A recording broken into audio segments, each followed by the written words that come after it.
در ره ناموس فدا شد.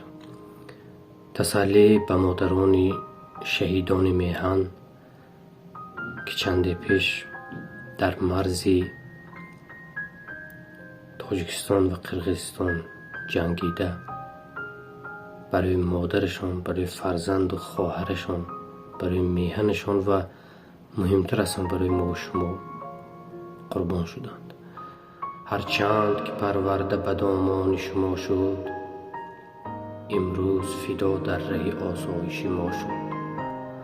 فرزند شما بود دیگر از همه خلق است، فرزند شما در ره ناموس فدا شد.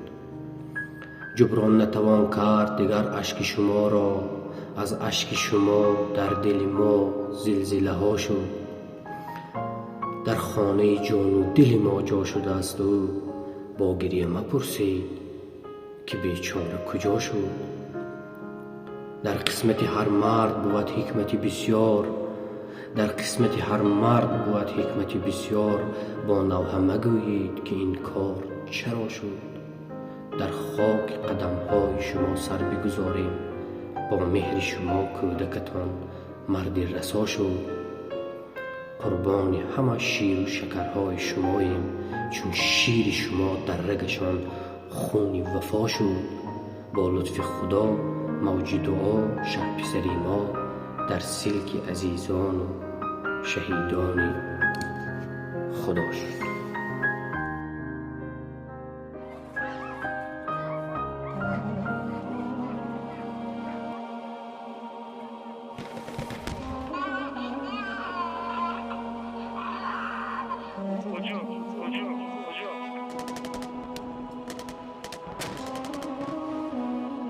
که بچه من قایل نمیشدی من در جنگم. من مادری بی بچه خاکی دهنم نه، من مادری بی بچه خونی دهنم نه، من مادری بی بچه خونین کفنم نه، من مادری از خونی پسر خون چکنم نه.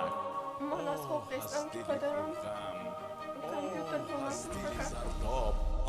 از دلی رنجور، از دلی زرداب، از جگری سوختگی حال خرابم، از دلی پرغم، از دلی زرداب، از منی درد بی علم حالت بیتاب، از علمی آچهی به بچهی بخواب، از علمی بچهی در خاکی سیاه خواب، از علمی آچهی به بچهی بخواب، از علمی بچهی در خاکی سیاه خواب.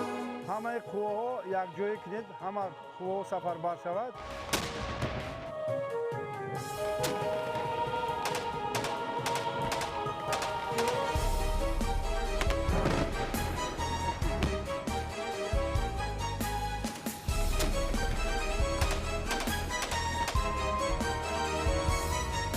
در حفظی ادب بچه‌ای بیچاره کشتن، در حفظی وطن بچه‌ای غمخوار کشتن، در حفظی نظام بچه‌ای گلکار کشتن، در حفظی امان بچه‌ای آوار کشتن.